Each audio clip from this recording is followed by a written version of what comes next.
to show that just because you're little and you're a kid or a teen or whatever, that you can still be fired up for God just like the adults can.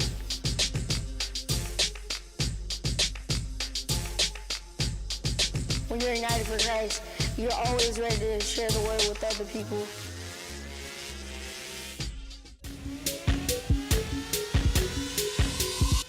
Good morning, everybody. How's it going? Y'all doing all right today? Everybody good? Everybody okay? Everybody copacetic? Hey, thanks for tuning in on the World Wide Web. I just want to thank you. My name is Tyrone Smith, the youth minister here at the Church Without Walls. I'm glad that you all can connect with us today as we look to just challenge you all in regards to who you are based on who God has God has called each and every one of you all to be. Remember to like, subscribe, share, let everybody know what we're doing here at the Church Without Walls. And for more details and information, go to our website, tcww.org. So we're live in the building. We're live in the place here at 5725 Queenston Boulevard.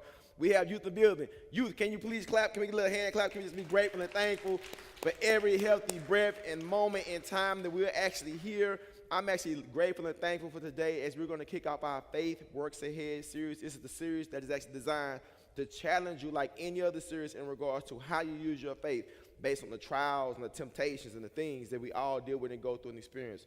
So stay tuned, keep it locked. We're going to get this thing going. I'm very grateful and thankful to have you all tuning in with us live on the World Wide Web, as well as everybody in the building. So, hey, let's keep it going.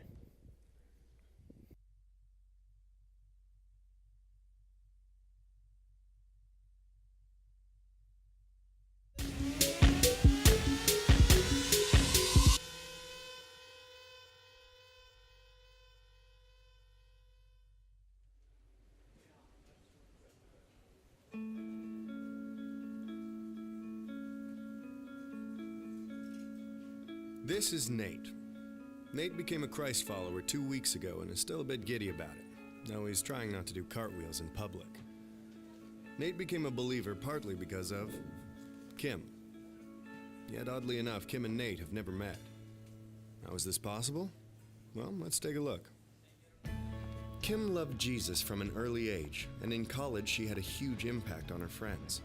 While most of her peers used their college years to, well, experiment, Kim didn't. She remained committed to her faith, and it showed.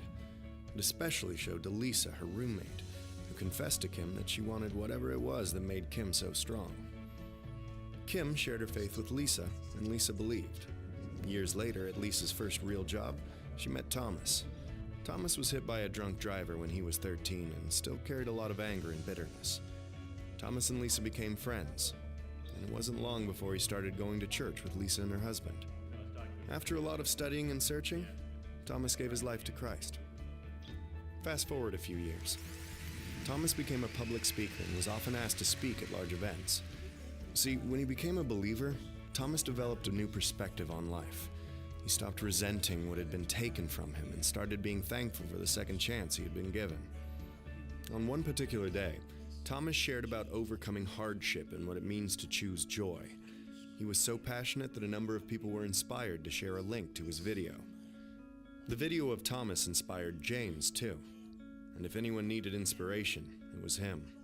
James had a ton of issues. He spent most of his life as a passive husband, an absent father, and a horrible friend.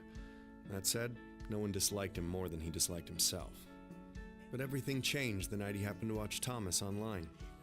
Something clicked and he knew what he had to do. He surrendered his miserable life to someone greater, and he was forever changed.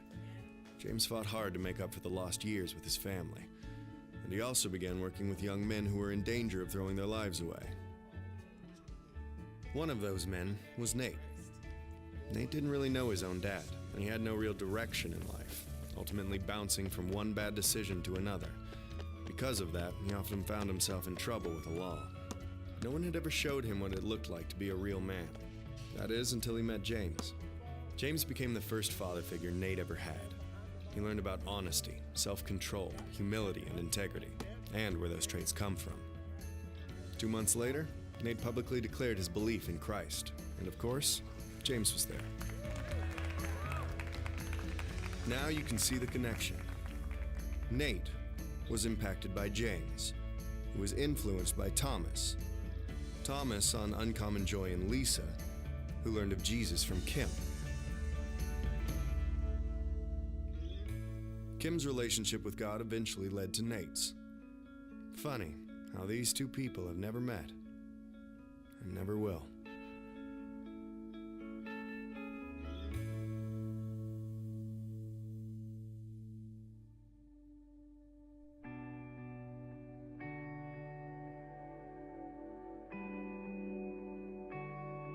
Lord, can you hear me? I'm here, fighting, pressing to remember what you said. But this onslaught of thoughts fills my head with dread, and I need you. Like enemies encamped, shrouded in the dark, I can feel the fascination of too many temptations reaching for my heart. So I need you to hear me. For I know your ears are attentive to the righteous, and I know that your ways are certain. Even when my worries would trample me to dust, still, I know you are good. Your hand is just. So come now, be the salvation for my sins. Help me to begin again, that you would mend this trend of hopelessness. God, deliver me in my brokenness. I can feel your presence, even now in the ugly, in the mess that has been made. You surround me with your benevolence. Yes, your love is on display, and I can see it. Carving roads through the struggles and the troubles, past temptations and devices that seek to choke me out. So come fear, come failure, come opposition or doubt. Jesus, you are my deliverance. Your grace is sufficient.